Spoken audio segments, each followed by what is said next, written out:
एक तूफान होगा तो कई लाख रुपए का नुकसान होता है, बांस का, लेबर का। किसान ये लगा के चलो कि आंदोलन लंबा चलना है, लंबे की तैयारी कर लो। सरकार से आर पार की होनी है। सरकार एलिगेशन लगाएगी, अब कोरोना का एलिगेशन लगा रही। और अपने मोर्चे भाई पक्के मोर्चे लगा लो अपने गांव से आन के। नुकसान का जिम्मेदार तो सरकार है, उसकी हठधर्मी है पूरी।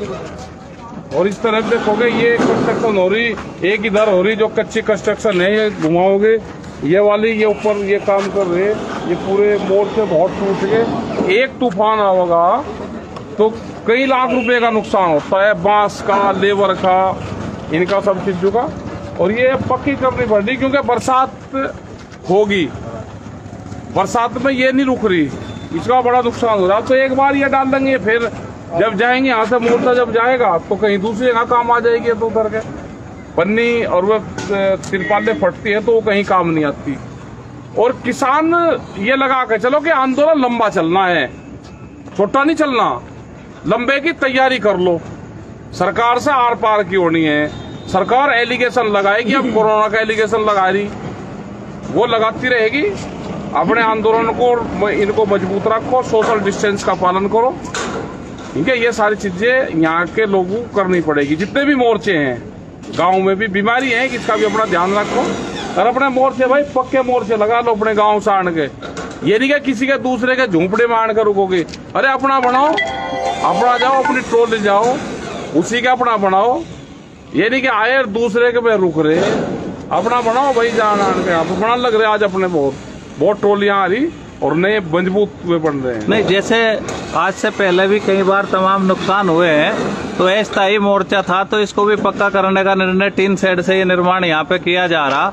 तो जो ये खाने का सामान या दूसरी तरह की चीजें थी उनका भी बार बार नुकसान होता रहा है। हाँ, उनका भी होता रहे नुकसान, तो बहुत नुकसान उनका होता रहे। तो भाई देखिए, आप देख सकते हैं टिकैत साहब हमारे साथ थे और खुद जो है यहाँ पे टेंट बनाने की सेवा में लगे हुए हैं। विर्क साहब हैं, तमाम लोग हैं और बड़ी सावधानी के साथ कार्य कर रहे हैं। तो आपसे बस एक छोटा सा सवाल था, फिर आप अपना काम करेंगे, कि कई बार इस तरह के नुकसान हुए हैं तो इससे किसान संगठन को काफी नुकसान भी हुआ होगा। तो क्या क्या परेशानी झेलनी पड़ती है? परेशानियां झेलनी पड़े, जब पानी आता है ऊपर से वो सबसे ज्यादा नुकसान करता है।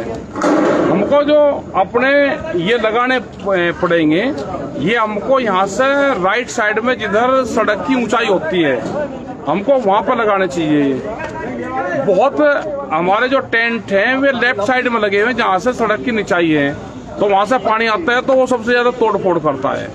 तो पानी कहाँ से आता है, इस तरह का उसका डिजाइनिंग है। तो ये सारी चीजें देखनी पड़ती हैं क्योंकि ये पक्के मोर्चे हैं, वैसे सड़कें हैं, इनका ढाल है सड़कों का। तो नीचे हमको या तो चारपाई चाहिए या तकत चाहिए। इन चीजों का ध्यान रखें, जो भी गांव से लोग आवे इन सब चीजों को लेकर आवे। बड़ा नुकसान होता है, बांस का, बल्ली का इनका नुकसान होता है, पन्नी का नुकसान होता है। तो पक्की अपना टीन डाल लो भाई। ये हो सकता है कि मई 2024 तक आंदोलन चले, तो ऐसे नहीं, मई 2024 तक भी आंदोलन चल सकता है। सरकार इतनी हठधर्मी पे आ रही, तो यहाँ से जाएगा किसान है नहीं। आपका एक पहली बारिश के बाद एक वीडियो बहुत वायरल हुआ था जिसमें आप खुद सब इंतजाम देख रहे थे और बहुत सारा पानी ऊपर से जब नीचे की तरफ आता है तो नुकसान करता है। तो उसके बाद भी 2-3 बार बारिश हुई, तो इनसे सीख लेते हुए अब क्या सभी लोग यहाँ पे पक्के मोर्चे का निर्माण कर रहे हैं? सभी यही बना हुआ, क्योंकि सर्दी में भी काम करेगा। पता नहीं कैंक सर्दी रहना पड़ेगा, कैंक बारिश रहना पड़ेगा।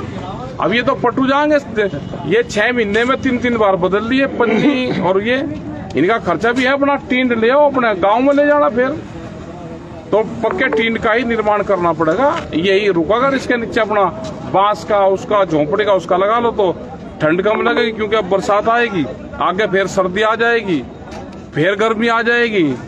तो क्या बता के 1 साल रहना पड़ेगा, ये तो अभी पता ही नहीं। तो अब मैं अगर ये कहूँ कि संयुक्त किसान मोर्चा के नेता अब इस तरफ हैं या इतने आश्वस्त वो हो चुके हैं कि आंदोलन लंबा चलेगा, ये अलग बात थी, लेकिन किसी को इतनी उम्मीद नहीं थी कि सरकारें इतनी अहंकारी और निष्ठुर भी होंगी कि 6-6 माह देश में सड़कों पर किसान होंगे जो लाखों किसान हैं।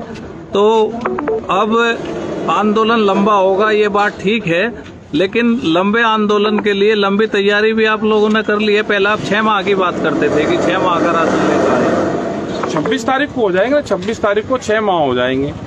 और जब किसान गांव से चला तो उसने कहा कि हम 6 महीने का राशन लेकर चल रहे, तो आधा साल तो हो गया ना।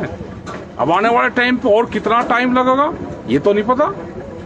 सरकार बातचीत करना चाहता, अब बात करते, कोरोना काल चल रहा, वे भी ठाल लिए हैं, सब लोग ठाल लिए हैं, क्योंकि जो कानून आए थे वे कोरोना काल में ही आए थे, उसको कर ले, और नहीं तो कितना लंबा चलेगा इसका कोई अंदाजा नहीं है।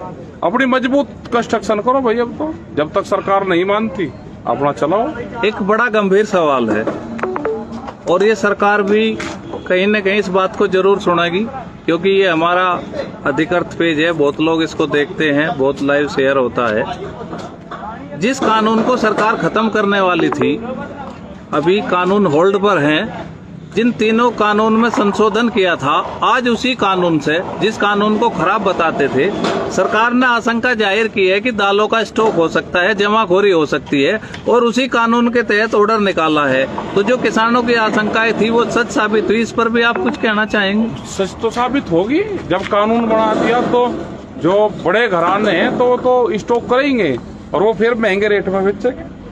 ये तो आशंका ठीक है। जो किसानों का आरोप था कि जमाखोरी बढ़ेगी और उससे जो है जनता को महंगा मिलेगा, तो वो कानून, वो आशंका आज सच साबित हो रही है। और ये उपभोक्ताओं को भी सोचना चाहिए। टिकैत साहब ने कहा कि ये आशंका नहीं, ये सच है, और उसी कानून से सरकार ने एक चिट्ठी जारी की है राज्यों में कि अगर कोई जमाखोरी करेगा तो उसके खिलाफ कार्रवाई होगी। अगर ये कानून खत्म हो गया होता तो फिर क्या सरकार करती?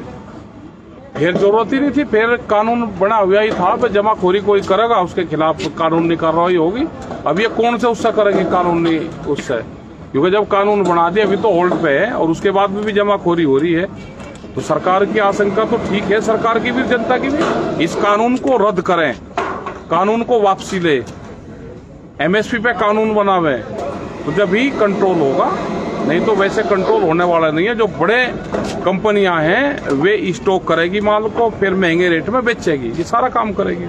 पिछले 2 दिन से भाजपा का एक प्रचार और प्रोपगेंडा चल रहा है कि नरेंद्र मोदी किसानों के साथ 1200 रुपए का डीएपी का कट्टा था, उसमें सब्सिडी बढ़ाई नहीं गई। अंतर्राष्ट्रीय मार्केट में भी दाम डीएपी के इतने नहीं बढ़े हैं। हमारे यहाँ पेट्रोलियम पदार्थों के जो दाम है उस पर टैक्स इतना है कि उसके कारण पेट्रोल भी महंगा है और खाद भी महंगा हो गया था।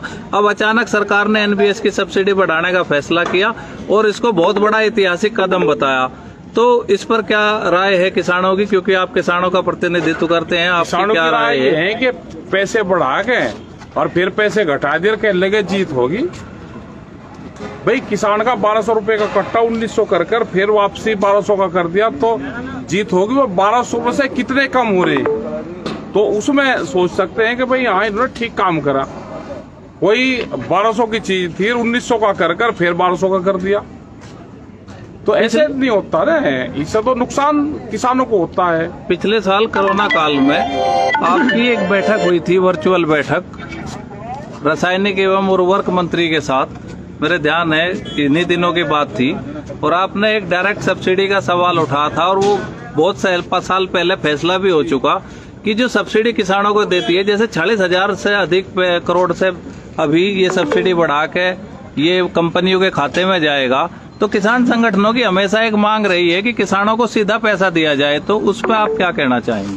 सीधा और ट्रायल का है ना कि भाई आप उसको करो, और जितनी भी सब्सिडी थी सबसे ज्यादा सब्सिडी जिस हिसाब से महंगाई बढ़ती है उसी हिसाब से सब्सिडी बढ़ाओ और वो सीधा डायरेक्ट किसानों को दो, तो उससे किसानों को लाभ होगा, उससे तो कहीं जाएगा तो कंपनी को लाभ होगा। कहीं न कहीं फर्टिलाइजर्स कंपनियों को लाभ की वजह से उसको किसान को नहीं दिया जा रहा। लाभ फर्टिलाइजर कंपनी को होता है, उत्पादन कम होता है और दिखा जाता है, और पूर्ण रूप से सब्सिडी का बड़ा खेल देश में है। 2 कंपनियां सब्सिडी के खेल में, अभी सीबीआई ने एक केस दर्ज किया है एक IPL है, उसके MD है गहलोत, उनके खिलाफ भी कार्रवाई हुई है और उन पर आरोप ये है कि उन्होंने महंगे उर्वरक जो है आयात किए हैं। तो ये जो सब्सिडी का खेल है ये भी खुलने लगा, तो क्या इस मांग को आप और मजबूत तरीके से उठाएंगे? मजबूत तरीके से करेंगे पूर्ण रूप से। जो डायरेक्ट सब्सिडी है वो कॉन्सेप्ट आना चाहिए, नहीं तो ये कंपनियां पूरा जो किसान की सब्सिडी है वो भी खाएगी और कंपनी के खाते में जाएगा। आपने जो समय दिया उसके लिए टिकैत साहब आपका धन्यवाद। देखिए, आप संयुक्त किसान मोर्चे के पेज को देख सकते हैं किस तरह से गाजीपुर बॉर्डर पे ये निर्माण कार्य चल रहा है और टिकैत साहब खुद इसके अगुवा हैं और काम करवा रहे हैं खड़े होकर। और उन्होंने ये कहा है कि ये अब हम कच्चे निर्माण नहीं, अब टीन शेड या दूसरे तरह के निर्माण करेंगे। आप देख सकते हैं किस तरह से रात में भी किसान छत पे ऊपर जो है अपने जो आशियाने हैं, जो टेंट हैं, उनको ठीक करने का प्रयास कर रहे हैं। लेकिन सरकार है कि शर्माती ही नहीं, सरकार को शर्म ही नहीं आती कि किसान और उनके नागरिक किस स्थिति में हैं। आप हमसे जुड़े इसके लिए बहुत बहुत धन्यवाद। आगे भी आपको दिखाते रहेंगे। टिकैत साहब का भी बहुत बहुत धन्यवाद।